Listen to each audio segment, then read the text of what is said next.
Seguimos con sección animada y esa segunda parte de los 100 años de anime que ha preparado nuestro compañero Akira Hikawa. Seguimos con el especial de los 100 años de anime. En la primera parte nos quedamos en 1969 con la serie más longeva de la historia, Sazae-san. ¿Os ha dado tiempo de ver en esta semana sus 7600 y pico episodios?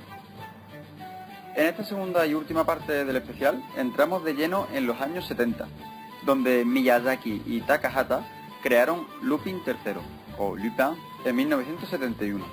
Esta década fue sin duda el apogeo de las series de género mecha, o de robots gigantes, manejados la mayoría de veces por humanos, más concretamente los del tipo Super Robots, con poderes especiales, como es el caso de Mazinger Z, siendo la serie que prendió fuego a la mecha en 1972. Ese año también nació la primera serie Sentai, o series de escuadrón, como Power Rangers. Y esta serie es Comando G, una referencia para los jóvenes de esa época. Con ellos llegaron las cabeceras musicales con tonos muy heroicos y siempre interpretadas por voces muy masculinas, o forzando la voz para que parezca más grave. Y otra cosa que nació en esa década fue el copia y pega, que por desgracia se aplica hoy para todos los éxitos, y no hay más que ver que la gran mayoría de los robots de esas series eran prácticamente iguales. Y se usaban la misma fórmula en lo que a armadura, contexto y colorido se refiere. En Japón, la llegada de Space Battleship Yamato significó el primer impacto de la animación japonesa, siendo el segundo impacto Gundam, de 1979. Pero lo que realmente sobresalió del resto en España fue la de Mazinger Z, y prácticamente al mismo tiempo aparecería otra temática completamente diferente, y esas son las historias de World Masterpiece Theater, que así a bote pronto seguro que no os suena, pero es una colección de adaptaciones de los clásicos de la literatura infantil que marcaron una generación, especialmente en Japón, Italia, España y Francia. De hecho, mucha gente no sabe que ha crecido viendo anime. Los ejemplos más remarcables son Heidi, de 1974, 2 años después, Marco, y en 1979, Ana, de las Tejas Verdes. Pero hay más de 30 obras de esta colección. Tal era la popularidad de este anime en aquellos tiempos, sobre todo en Europa, que se hicieron varias coproducciones ítalo-franco e hispano-japonesas. Todo esto aparecería en paralelo a las series de robots y era un género muy sentimentaloide. No hay más que ver los títulos de algunas series: Perrin sin familia, Remy, La niña sin hogar, Los miserables. Este ambicioso proyecto planteaba una nueva serie cada año, cosa que cumplió durante 29 años, pero el público había cambiado y no era tan receptivo a tanto sentimentalismo. En 2007 se volvió a retomar, pero solo duró 3 años. La demanda ha cambiado muchísimo y ahora, en lugar de querer conocer la literatura mediante adaptaciones de animación, muchos jóvenes prefieren ver youtubers. Antes de dar paso a la década de los 80, no podemos dejar pasar la serie de Doraemon, emitida en 1973, dirigida para niños, o Kodomo, que se diría en japonés. Esta serie ha sufrido mucho a lo largo de los años, porque hubo un incendio en el estudio y se perdió casi todo el material original.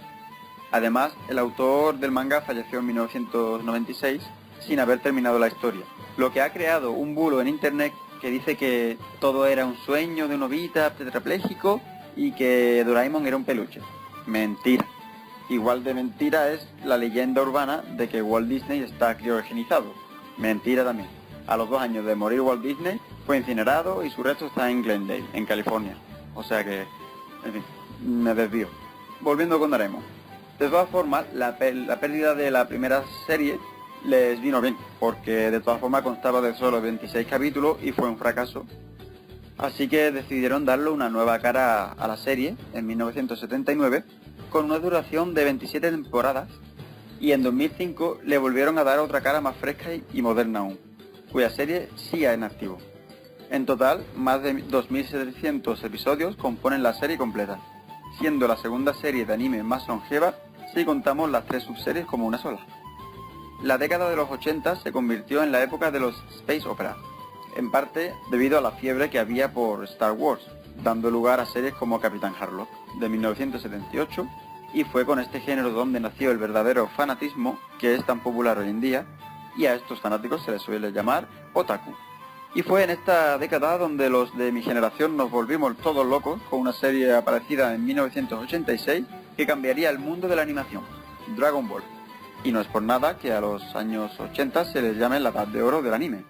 Con esta mítica serie llegaron los combates de artes marciales, que han dado tanto juego durante los últimos años en esa serie, y de la que se han inspirado muchos otros, como por ejemplo Yu Yu Hakusho, Naruto, Hunter x Hunter, etc.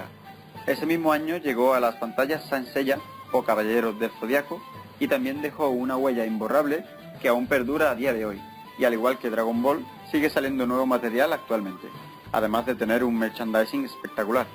En akirahikawa.com encontraré la última foto que saqué de la armadura de Leo en el Salón Manga de Barcelona de este año. En esta época dorada apareció también el género deportivo con Capitán Tsubasa, o como cutremente se le llamó en España, Oliver y Benji. Era una época en la que al traducir el anime de los estudios, estos se tomaban muchas libertades y se permitieron cambiar completamente los nombres de los personajes y los títulos. En realidad se llamarían Tsubasa y Genzo. Otra novedad de esos años fue la invención de los OVA, Original Video Animation, que consiste en sacar un anime o parte de un anime que no se ha emitido antes en televisión o en el cine. Y desde 1984, cada año aparecen nuevos OVA de cientos de series diferentes. Unas aportan poco o nada y otras son tan ricas en contenido como un anime o película animada estándar. Y antes de pasar a la década de los 90, me gustaría recomendaros dos películas de anime. Akira, la que fue un desastre en Japón, pero un éxito revolucionario en Occidente, y La tumba de las luciérnagas, que deja en pañales a los dramas de Marco y Candy Candy juntos. Llega la época de censura, no solo en España, sino también en otros países occidentales como Francia.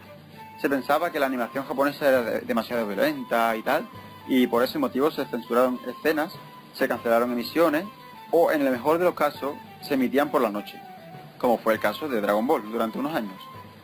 Y en 1996 llega el tercer impacto de la animación japonesa, que no puede ser más indicado esta vez, tratándose de Evangelion. Para los que hayáis visto el anime, entenderéis el guiño.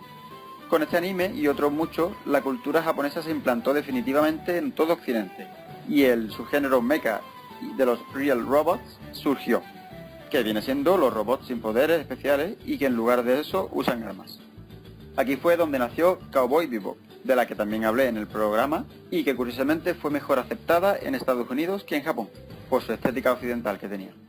Fue también la época más comercial hasta entonces, mostrándonos animes sobre videojuegos como Digimon o Pokémon, sobre las Magical Girls, como Sailor Moon, que tendrían su apogeo en los años 2000, y por supuesto el nacimiento de uno de los mayores animes shonen o para un público masculino joven, tanto en duración como en genialidad, One Piece, el cual sigue en curso y sigue sorprendiéndonos con la tremenda imaginación para el diseño de personajes, habiéndonos mostrado hasta hoy más de 1280 personajes diferentes, cada uno con su nombre propio y todo, y 816 episodios emitidos a día de hoy. Algún día hablaré de esta magnífica serie, que es una de mis referencias a la hora de hacer mis mangas.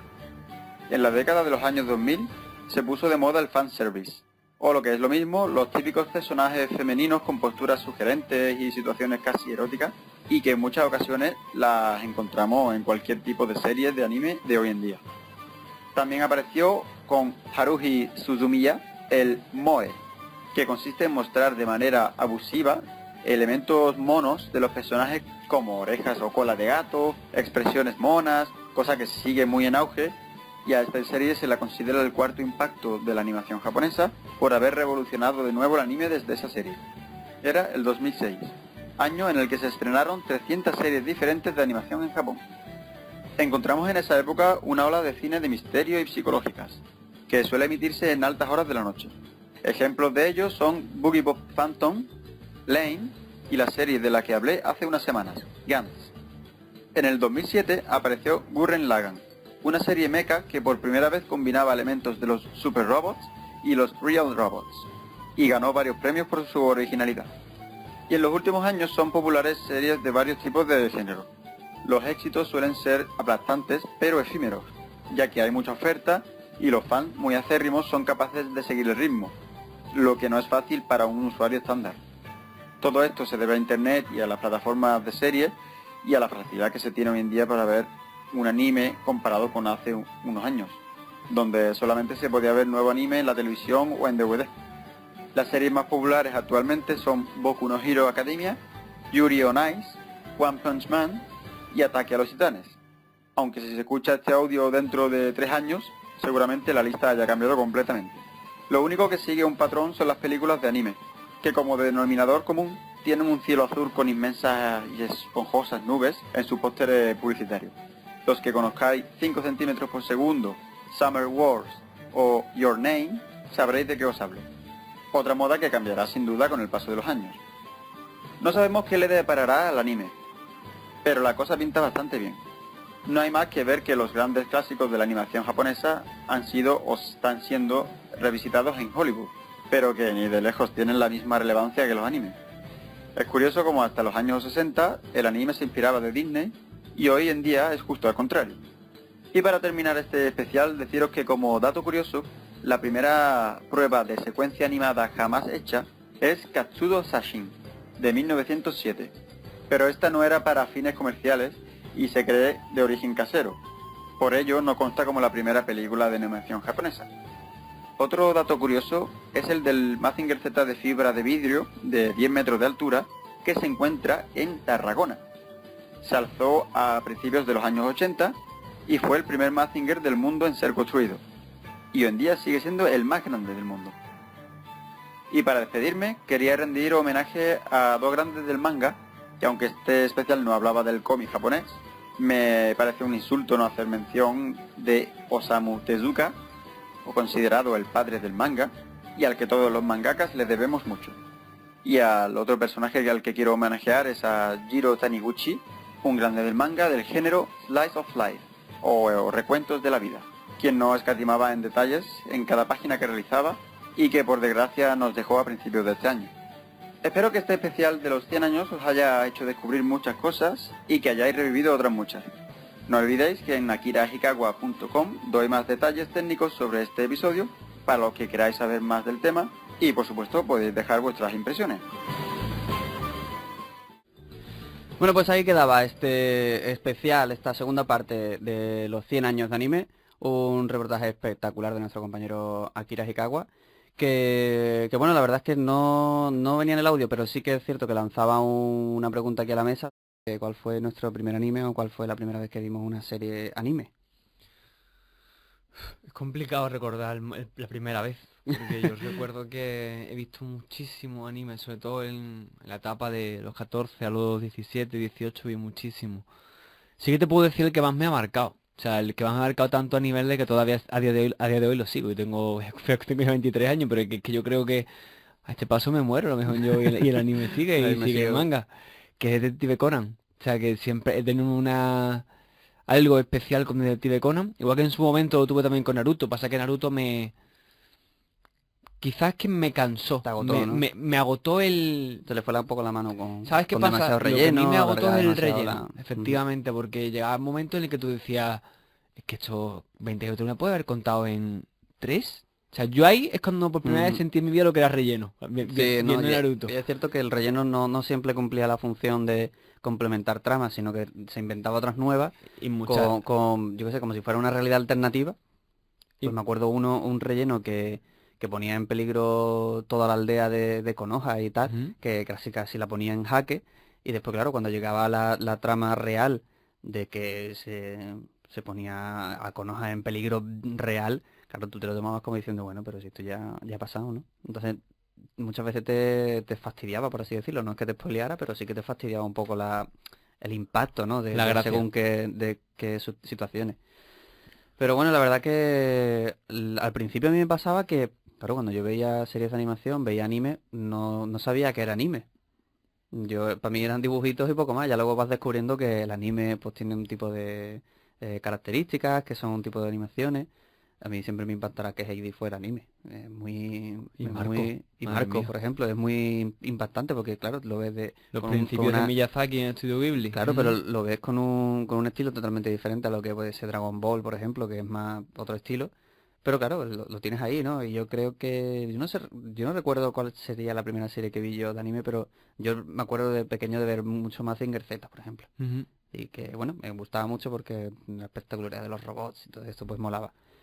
Y Y la que más me ha impactado yo creo que me quedaría con Dragon Ball. Es la serie que más me he visto y que más Pero es que a mí Dragon incluso Ball me ya la me he pilló... recuperado, la he vuelto a ver, me he leído los cómics una y Me mil pilló un poco más veces. tarde, los juegos he jugado y la serie, bueno, pues he visto Dragon Ball Z y tal, pero es que, ¿sabes qué pasa? Mira, con Naruto sentía eso, sentía de Ibas que... al día, ¿no? Y vas viendo... Claro, Aparte, eso me pasa a mí con Dragon Ball, claro, yo lo aparte iba de viendo eso, al día, si me acuerdo que lo ponían en Canal Sur por la tarde. sentí que la alargaron de una forma demasiado larga. Ya cuando terminó cuando terminó Naruto y Ujú. empezó el Shippuden, dije,